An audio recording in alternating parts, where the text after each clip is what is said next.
His wife giving birth to twins should have been a joyous occasion, but before he could even tell his wife the good news, he noticed that something seemed wrong with the baby. Her eyes were wide apart, her nose flat, her fingers and toes were short and thick. Based on his many years of experience as a doctor, this was clearly a typical manifestation of Down syndrome. Looking at his wife who was sound asleep, the man made a shocking and heartless decision. He decided to abandon the child with Down syndrome, because he knew that children with Down syndrome are intellectually disabled and unable to care for themselves. And they also had congenital heart disease and abnormal organ development. Treating them would be expensive and a burden in the future. Thinking of this, he handed the child to a nurse nearby and quietly instructed the nurse to take the child away. Then he took out a syringe of sedative and slowly approached his wife. He told his wife that the delivery was over and she could have a good sleep and rest. After saying this, a syringe of sedative was injected into his wife's arm. Then, not long after confirming that his wife was asleep, despite the heavy snow outside, the man immediately put the baby in a cardboard box and placed it in the nurse's car. He handed the nurse a piece of paper with the orphanage's address on it, telling her to take the child there directly. He said he would call the orphanage director later. He then emphasized that this matter must not be known to a third person. Looking at the baby crying incessantly in the box, the nurse felt conflicted, but she had no choice. After all, he was the director and she was just a nurse. Shortly after, the nurse braved the heavy snow and arrived at the orphanage entrance. Compared to the freezing cold outside,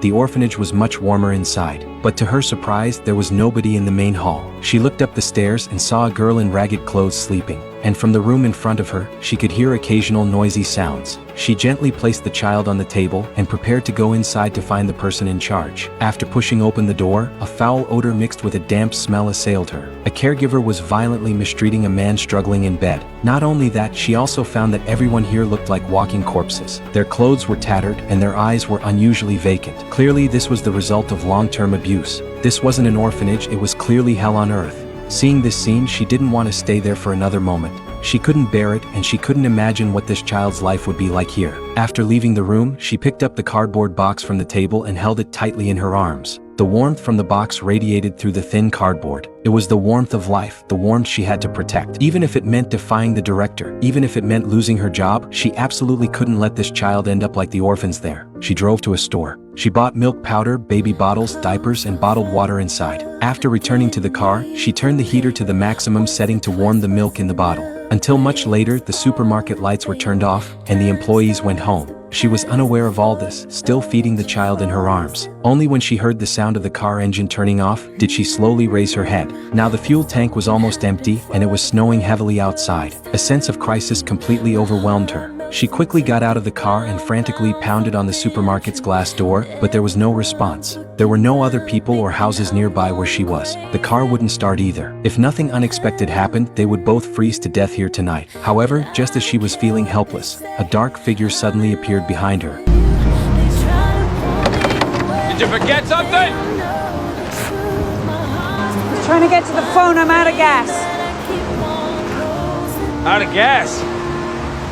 Listen, lady, at this time, in this weather, you're also out of luck. Seeing that Mary was still holding a baby, the man immediately stopped teasing Mary and said that he was a truck driver passing through. If she didn't mind, she could wait in his car for a while. After all, the weather outside was too cold. A strange environment, a strange man. This made Mary have to be extra cautious. She turned her head and looked at the car that was still running not far away. Mary was incredibly conflicted. She was afraid the other person was a bad guy, but it was really too cold outside. She could endure the cold for a while, but the child in her arms couldn't. Finally, after much consideration, she still climbed into the truck with a hesitant heart. Fortunately, the driver wasn't a bad person. He first asked Mary where she was going. Upon learning that Mary's home was in a town not far ahead, the driver immediately said that he was going that way anyway, and told Mary to leave her car there and come back to pick it up the next day. Since it was snowing heavily outside, Mary had no choice but to agree to the driver's suggestion. Time quickly passed to the next morning. The first thing Mary did after waking up was go to the living room, only to find that the driver who had been sleeping on the sofa was gone. She heard the sound of cooking coming from the kitchen. She followed the aroma to find out what was happening. She discovered that the driver, Joe, was cooking in the kitchen.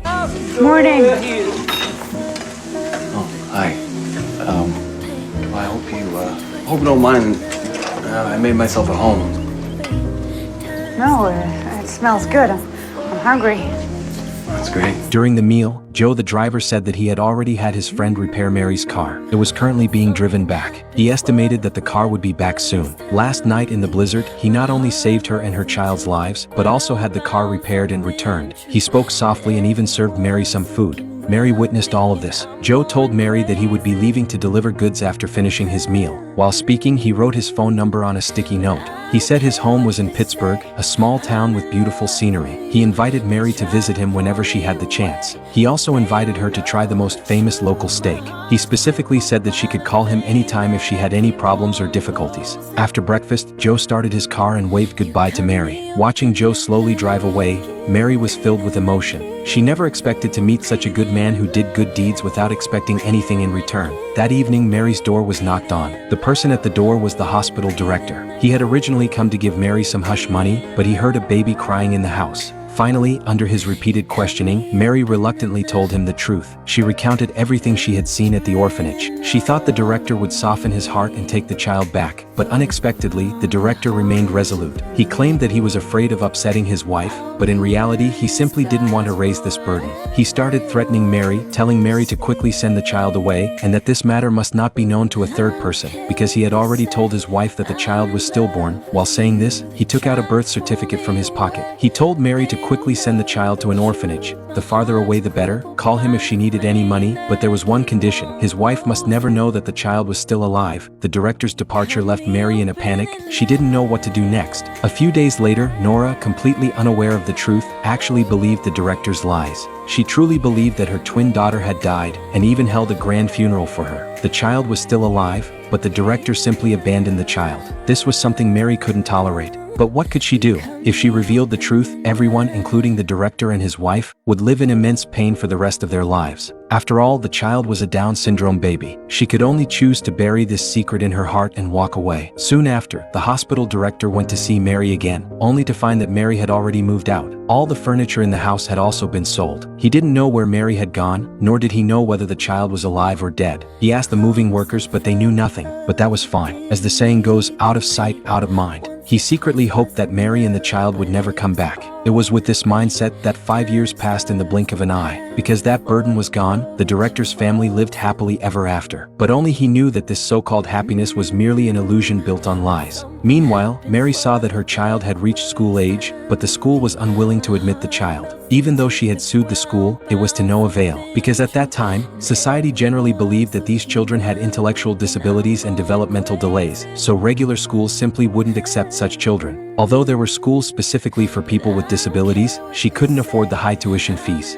For a time, the issue of school became a source of worry for Mary. However, she still had someone she could confide in. That was the truck driver. For the past 5 years, Joe had been silently by her side. He provided her with a place to live, helped her find a job, and even stayed up all night by Phoebe's bedside when she had a fever. For 5 years, he cared for Phoebe like a father and cared for Mary like family. And Mary, either to prevent the director from ever completely escaping this secret, or to punish him, would send him an anonymous letter every now and then. The envelope only contained recent photos of the child, from infancy to toddlerhood, showing her growing up little by little. She didn't write a single word. She never accused him, never demanded anything, nor did she threaten him. She was simply reminding the director that his daughter was still alive. These letters were like an invisible knife stabbing into the director's heart. The pain was so intense that he couldn't sleep every night. It was in this state that another 7 years passed. Follow me, I will continue to update the story.